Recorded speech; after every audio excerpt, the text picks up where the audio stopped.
Bonsoir à toutes et à tous, bienvenue dans Guinée Info, la grande édition de nos informations que nous ouvrons par ce décret du président de la République. Décret numéro 2 2017-05 PRG SGG portant création d'un poste auprès du président de la République et nomination d'un haut cadre. Le président de la République décrète article 1er. Il est créé à la présidence de la République un poste de conseiller personnel du président de la République. Article 2. M. Tibou Kamara, journaliste, est nommé conseiller personnel du président de la République avec rang de ministre d'État. Article 3. Le présent décret qui prend effet à compter de sa date de signature sera enregistré et publié au journal officiel de la République Conakry le 25 janvier 2017. Professeur Alpha Condé. Encore en plus bref, le président de la République a procédé à l'inauguration du centre de santé amélioré de la sous-préfecture de Mafereya cet après-midi. Professeur Alpha Condé était accompagné par le vice-président de la Banque islamique de développement. Les 43 730 habitants de Kimamburu ont à cette occasion réservé un accueil chaleureux au président de la République et son hôte. Nous y reviendrons. Dans l'actualité, les autorités guinéennes entendent faire de Conakry une grande métropole d'ici 2040.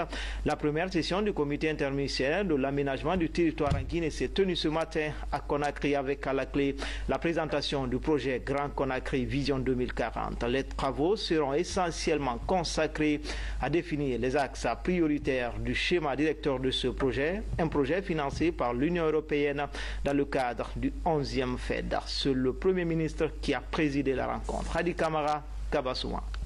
Conakry Vision 2040, c'est la première étape qui annonce le processus d'élaboration du futur schéma directeur d'aménagement et d'urbanisme de la capitale guinéenne.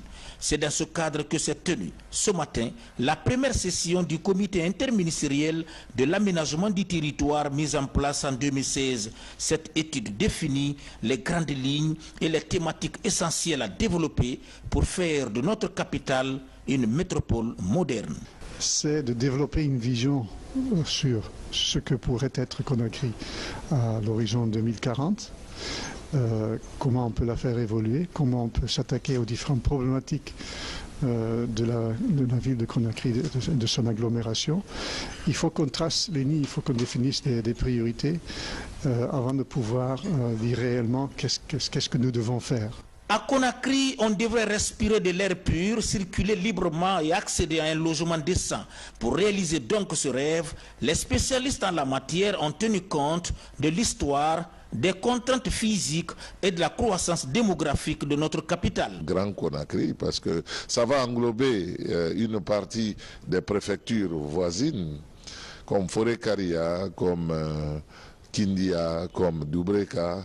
D'ailleurs, je crois entièrement Doubreka, entièrement Koya, une bonne partie de Forêt-Karia et de Kindia, pourquoi pas de Bofa et de Fria également. Donc, à l'intérieur de cette grande ville que nous voulons à l'horizon 2040, nous voulons qu'il fasse bon de vivre. Le Premier ministre Mamadi Yula, président du comité interministériel, a tout d'abord remercié l'Union européenne pour son assistance avant d'insister sur l'importance de cette étude.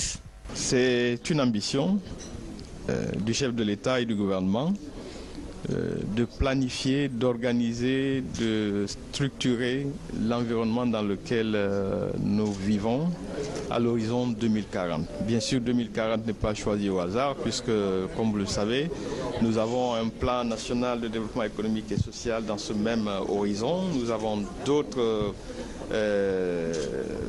plans stratégiques qui se situent dans ce même horizon. Donc, c'était tout à fait normal que le Grand Conakry Vision 2040 qui a été initié avec l'appui et le partenariat de l'Union européenne puisse s'inscrire dans ce même horizon. Il y a un certain nombre de recommandations qui ont été faites suite à différents travaux qui ont permis aujourd'hui au comité interministériel d'aménagement du territoire d'endosser ces propositions, ces recommandations pour développer un schéma directeur pour ce programme. Cette étude va permettre de créer et développer des activités comme les transports, le tourisme, l'agriculture, l'industrie, l'élevage, l'artisanat, tout en tenant compte des expansions urbaines avec leurs enjeux sociaux, économiques et environnementaux.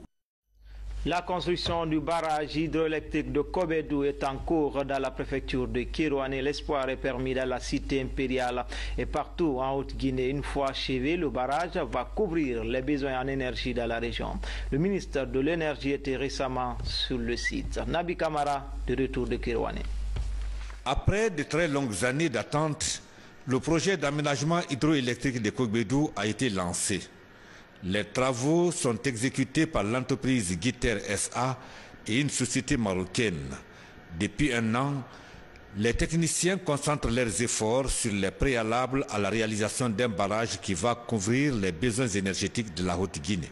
Techniquement, le barrage Kobédou, là où nous sommes, doit se construire en 4 phases, sur 4 années. La première phase, c'est de construire le fond de vallée côté rive droite. Et ça sera la construction de l'évacuateur de crue, de la prise d'eau. Pour cela, il faut protéger cette rive droite des crues de la période de pluie, de la période des crues du barrage. Et donc c'est pour ça qu'on a commencé par le batteur d'eau sur lequel nous sommes maintenant. Et donc, on a terminé la construction du batteur d'eau et on attend les études techniques d'exécution pour entamer la construction propre du barrage. En séjour dans la région administrative de Kankan, le ministre de l'Énergie et de l'Hydraulique s'est rendu sur le site du futur barrage de Kobédou.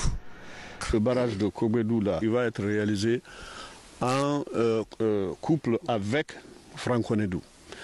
Les études de faisabilité d'ici vont être reprises compte tenu du fait que le barrage qui sera à Franconédou, la cote ne correspondra pas à la cote de ce barrage-là. Ces études-là sont en train d'être revues en ce moment par les techniciens pour que Franconédou et Kobédou puissent travailler. Selon le ministre de l'Énergie et de l'Hydraulique, le barrage hydroélectrique de Kobédou, dont les études de faisabilité ont été réalisées par la société française Tractebel Engineering, sera construit en BOT uniquement par les Guinéens. Dans la région de Kindia, d'importants travaux de désenclavement viennent d'être lancés. Ils concernent les greniers agricoles des préfectures de Koya, Kindia et Forekaria, un investissement du gouvernement à hauteur de 4 milliards de francs guinéens. Thierno Ousmane Diallo, Fanalabaya Kamara. Si en cette saison sèche, traverser ce cours d'eau s'avère moins difficile pour les automobilistes et les piétons, durant la période des grandes pluies, cet autre côté de la rive est toujours coupé du reste de la sous-préfecture de Manéa. Une zone au potentiel agricole immense que veut désenclaver le gouvernement en amorçant la construction d'un pont de 18 mètres de long sur le Kitema. Ça désenclave toute une entité qui a tant besoin de cet ouvrage. Donc moi je suis content.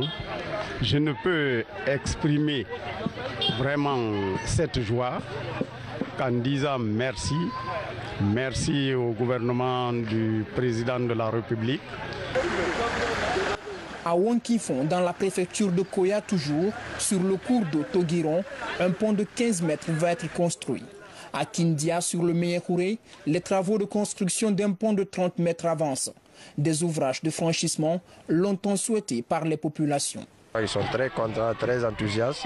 Ils ont béni pour le gouvernement, ils ont béni pour toutes les personnes qui se sont investies pour que ce travail ait lieu. Ils ont eu beaucoup de morts sur ce cours d'eau et sur lequel nous sommes en train de faire l'ouvrage. Il y a eu beaucoup de pertes depuis le temps colonial. Leurs parents, les aïeux, tous sont morts. Ils ont pris assez de biens.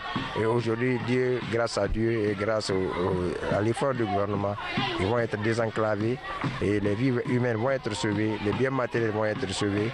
4 milliards 531 millions de francs guinéens ont été investis par l'État à travers le génie rural en collaboration avec le Fonds d'entretien routier pour désenclaver des zones reculées de Koya, de Kindia et de Forekaria. Un montant dont une partie est orientée dans l'aménagement de 26 km de pistes rurales. Le besoin est immense, important, car partout on nous demande en plus de l'ouvrage à réaliser, qu'il y a 2 autres ouvrages, nous-mêmes sur le terrain, nous constatons qu'il y en a plus. Donc le besoin est important. Nous souhaiterons que le portefeuille, l'enveloppe financière allouée au génie rural pour entretenir les pistes rurales, voire même désenclaver les zones de production, soit substantiellement augmentée. Le délai d'exécution des chantiers est de 5 mois. Tous devraient être achevés avant le début de l'hivernage. Pour un contrôle régulier et efficace, des fiches techniques de suivi sont produites par le Fonds d'entretien routier et le génie rural.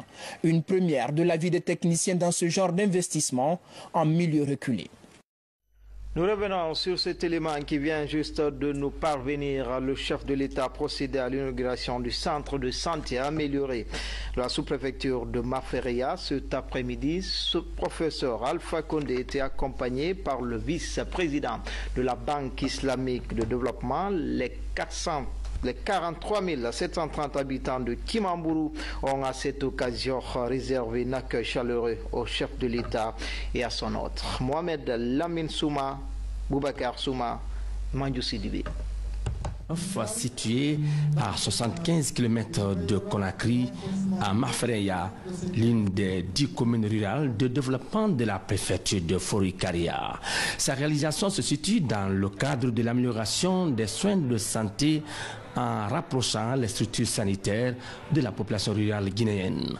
C'est une des promesses du président Alpha Condé qui s'est engagé à transformer la survenue de l'épidémie d'Ebola en Guinée en une opportunité de moderniser les structures sanitaires et de créer de meilleures conditions de soins à des coûts bien plus abordables par la population guinéenne.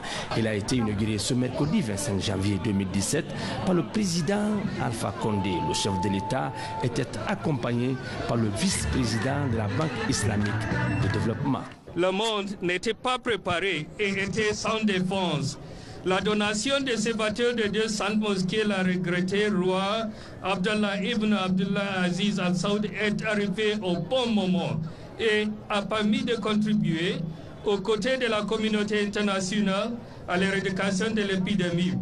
Excellence, Monsieur le Président de la République, grâce à votre leadership, un essai d'un vaccin contre le virus Ebola a été réalisé à grande échelle en Guinée en 2015. Le 23 décembre, l'OMS a annoncé que ce vaccin expérimenté est hautement protecteur contre ces virus mortels. Et c'est une excellente nouvelle pour l'humanité. Au nom du groupe de la Banque islamique de développement, je voudrais vous féliciter, Excellence, Monsieur le Président, pour votre leadership et pour l'importante contribution de la Guinée dans le développement de ces vaccins. Pour terminer, je voudrais vous assurer de l'engagement fort de la Banque islamique de développement à appuyer les efforts de développement du gouvernement, notamment visant le renforcement des systèmes de santé. Le président de la République s'est félicité de la réalisation de ce centre de santé amélioré et a invité les 43 730 habitants de Kimamburu à en faire bon usage. Population de Mafereya et de Kimamburu, nous sommes très heureux d'être ici cet après-midi pour inaugurer cet hôpital. Vous savez, c'est parce que la Guinée n'avait pas de bons hôpitaux que l'Ebola nous a beaucoup fatigués. C'est pourquoi le gouvernement a décidé de doter l'ensemble de la Guinée et surtout les sous-préfectures de centres de santé améliorés afin que nous ne soyons plus victimes d'une autre épidémie et que vous ne soyez plus obligés d'aller jusqu'à Forikaria pour vous faire soigner. Et nous sommes très heureux donc d'être parmi vous aujourd'hui.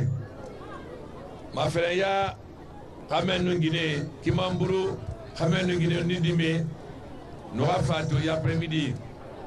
Wakono Ebola ou Toroneha, surtout Forikaria. Nifera, parce que l'hôpital Faïmouna Wonyira, Nana na Fure Wontoro, Kene Alan Warina Fure, Ana Wangambirato, du hôpital Tobaratibe. Nana qui me rend frappé par Amuska Forikaria à soigner ma béné, nous avons un roman. Kene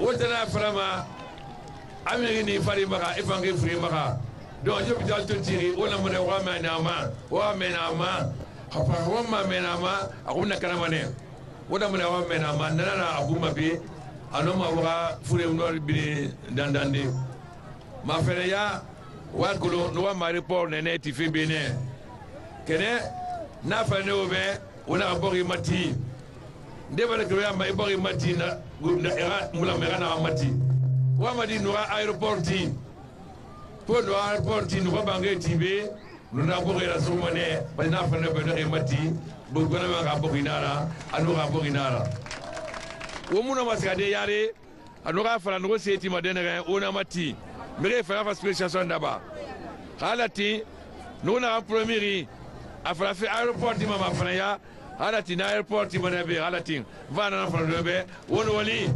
Ce centre de santé amélioré symbolise l'image de la Guinée du président Alpha Condé qui poursuit ainsi la réalisation de sa promesse d'en faire un pays émergent. Et puis un plan triennal d'investissement de l'ordre de 172 millions de dollars américains par an de 2017 à 2019.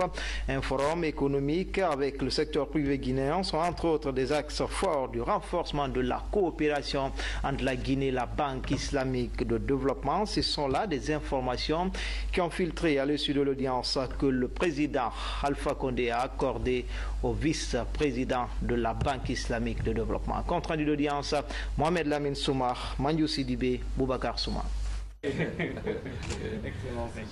Les entretiens entre le président de la République et le vice-président de la Banque islamique de développement ont porté sur le renforcement de la coopération entre la Guinée et cette institution.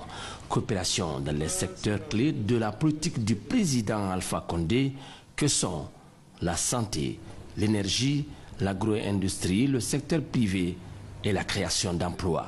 À l'issue de l'audience, suivie d'un tête-à-tête, le vice-président de la Banque islamique de développement, le docteur Mansour Mokhtar, a déclaré que son institution prévoit d'investir en Guinée plus de 172 millions de dollars américains par an de 2017 à 2019. Meeting provided an opportunity for the president to share his vision for the country. Nous sommes très contents d'être en Guinée à l'invitation du chef de l'État. Nous avons discuté des voies et moyens de renforcer la coopération entre la Banque islamique de développement et la République de Guinée. Nous avons un programme pour les 3 prochaines années, 2017-2019, qui se situe aux alentours de 172 millions de dollars aux États-Unis. Bon, nous ouvrons avec le gouvernement pour la préparation et l'évaluation des projets identifiés. Le président de la République nous a donné ses grandes orientations en matière de stratégie de développement. Il a mis l'accent sur le développement du secteur de l'éducation, de la santé, de l'énergie, mais surtout il a mis l'accent sur le développement du secteur privé. En ce sens, nous allons organiser un forum avec les opérateurs économiques pour leur indiquer quels sont les produits et services de la Banque islamique de développement qu'ils peuvent utiliser pour leurs opérations. Le président a mis l'accent surtout sur le développement du secteur de l'agriculture. Le développement du secteur de l'agriculture et de l'agro-industrie pour créer de l'emploi et pour diversifier l'économie et asseoir son essor et son développement. Nous avons aussi discuté des voies et moyens de renforcer la mise en œuvre des projets dans le portefeuille de la BID en Guinée. Actuellement, nous avons un portefeuille de 540 millions de dollars, donc il est important d'accélérer la mise en œuvre de ces projets. Nous sommes très contents et très satisfaits des efforts du gouvernement de lever les contraintes liées à la mise en œuvre des projets et nous continuons à appuyer leurs efforts et à renforcer leurs capacités dans ce domaine, y compris à travers la décentralisation, utilisant notre bureau régional à Dakar et le renforcement aussi de la représentation locale en Guinée. Ainsi qu'on le voit, de 2017 à 2019, la Banque islamique de développement compte renforcer son investissement en Guinée sous le leadership du président Alpha Condé. Dans le reste de l'actualité, page politique, le comité de suivi des accords politiques du 12 octobre de retour sur la table des négociations pour la 7e session. Les commissions techniques ont présenté leur rapport. Des avancées significatives sont enregistrées. Les acteurs politiques comptent aplanir leurs désaccords pour aller vers les consultations locales. Mohamed Lamine Camara nous signe ce reportage. C'est dans une atmosphère de détente que les membres du comité de suivi de l'accord politique ont entamé les travaux de cette 7e session. Les débats de ce mercredi sont axés sur la présentation des rapports établis par les 6 commissions techniques de travail. À l'image des sessions précédentes, de nouvelles avancées sont obtenues. Le fichier est complètement achevé et transmis dans les normes à la CENI. Nous avons exhibé au cours de la réunion d'aujourd'hui l'accusé de réception de la CENI. Que la commission avait élection communale et CENI. On a découplé, on a enlevé CENI, qu'on a renvoyé donc, n'est-ce pas, au mois de mai quand l'Assemblée va siéger. Il reste la portion élection communale, quand même, qui ne peut pas être faite en l'absence des représentants de la CENI. La commission neutralité de l'administration avance. On vous a dit qu'il y a un code de déontologie des administrateurs. 8 ateliers régionaux sont programmés maintenant et vont être mis à exécution. Pour le respect du délai des engagements pris, le Présidium a instruit certaines commissions d'accélérer les négociations et d'établir un plan d'action de communication. Nous avons noté que la CENI a été invitée de nouveau avec insistance à participer aux travaux d'une de nos commissions, notamment la commission chargée des élections communales. Nous pensons qu'elle va cette fois-ci répondre positivement à cette invitation. Aujourd'hui, vraiment, l'atmosphère était très bien et la communauté internationale aussi s'est bien impliquée et il y a eu de belles promesses et je crois que ça peut nous permettre d'aller de l'avant. Il convient de rappeler que dans moins d'un mois, la session parlementaire va se pencher sur la question du point de vue de l'accord politique du 12 octobre 2016. À Monrovia, députés libériens et guinéens ont entamé les premières discussions autour de la création du Parlement de la Mano-River Union. La cohésion sociale au sein de l'espace Mano est au cœur des débats. Le président de l'Assemblée nationale et sa suite ont assisté à la présentation du discours de la présidente du Libéria devant le Parlement. Abdoulaye Ninguelande Diallo, envoyé spécial. C'est la toute première rencontre entre députés guinéens et leurs homologues du Libéria. Ils réfléchissent sur la mise en place du Parlement de l'Union du fleuve Mano, un autre élément d'intégration sociale et économique des pays membres de cette organisation sous-régionale. L'initiative est venue du Libéria. La création de ce Parlement va vous aider à améliorer et à mettre les lois qui sont la Guinée, imiter chacun d'autre pour établir des lois qui seront utiles à la protection de nos peuples. Au Parlement libérien, le président de l'Assemblée nationale de Guinée salue la démarche et met l'accent sur la nécessité d'une telle organisation parlementaire entre États membres. Et en Guinée, nous avons décidé de faire en sorte que cette initiative soit soutenue parce qu'il nous a été donné de constater que le Libéria, la Sierra Leone, la Guinée ont intérêt à travailler ensemble pour un développement plus accéléré de nos pays respectifs. Nous pensons que les autorités au niveau de l'exécutif vont soutenir cette initiative. De retour à Conakry, j'irai voir le président Alpha Condé pour lui rendre compte de l'évolution de cette idée et aussi pour lui demander au niveau de l'exécutif de faire en sorte que nous puissions être soutenus et accompagnés. Au cours de l'audience accordée par la présidente du Libéria, Ellen Johnson-Sirleaf a dit son engagement à soutenir tout projet visant à favoriser la cohésion sociale et à promouvoir la paix dans la sous-région ouest africaine. L'initiative est bonne parce que la manière que vous avez commencé, ça va faciliter. Parce qu'après votre faisabilité, et ça sera très facile de mettre ça en loi. Je veux remercier les deux speakers pour l'idée, parce que ça veut dire que c'est une idée, une bonne idée qui peut nous harmoniser, qui peut nous mettre ensemble. C'est dans cette autre dynamique d'intégration qu'un comité de réflexion sera mis en place au sortir de la rencontre de Monrovia pour examiner les enjeux liés au projet de création du Parlement de la Manoriva Union. Sa tâche sera de définir la mission principale du Parlement de l'Union, son siège social et les conditions y afférentes. Nous sommes le 25 janvier 2017. Il y a de cela 40 ans que plusieurs cadres ont été pendus au pont du 8 novembre. C'était le lendemain de l'agression du 22 novembre 1970. Une page sombre de l'histoire de la Guinée. Ce matin, des familles se sont recueillies sous ce pont. Alpha Yassila, Al-Gassimouba. C'est devenu un rituel annuel. Les familles des pendus du 25 janvier 1971 et les autres victimes du Camboiro se recueillent sous le pont du 8 novembre. Ce jour, ils rendent hommage aux disparus de la répression.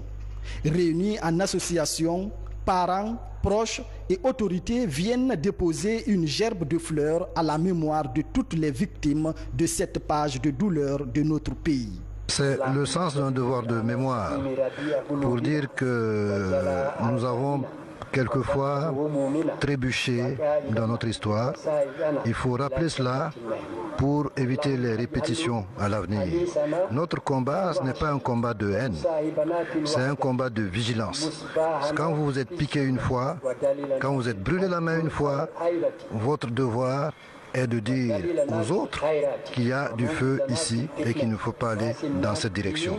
C'est notre leitmotiv, c'est pour ça que nous disons plus jamais ça.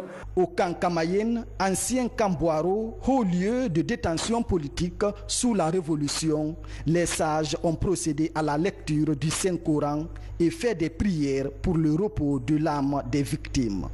Ma présence au nom du gouvernement et du chef de l'État, président de la République, s'inscrit dans la volonté politique du gouvernement, mais aussi dans la nécessité absolue pour notre pays de construire un processus de réconciliation nationale, un processus dans lequel nous allons donner une place importante à la justice pour les victimes, mais faire en sorte aussi, comme toutes les nations ont dans leur histoire des moments sombres, tristes et conflictuels, que notre pays ait le courage et l'audace de regarder l'ensemble de son histoire dans cet ensemble, d'y voir ce qui a été dramatique, désastreux, sombre, et d'accorder aux victimes toute leur place dans la construction d'une nation qui soit fondée sur la justice, la réconciliation nationale, la liberté et l'égalité. Au cours de cette cérémonie de commémoration de la journée du 25 janvier 1971, de nombreux témoignages réclament la justice, la vérité et la réconciliation.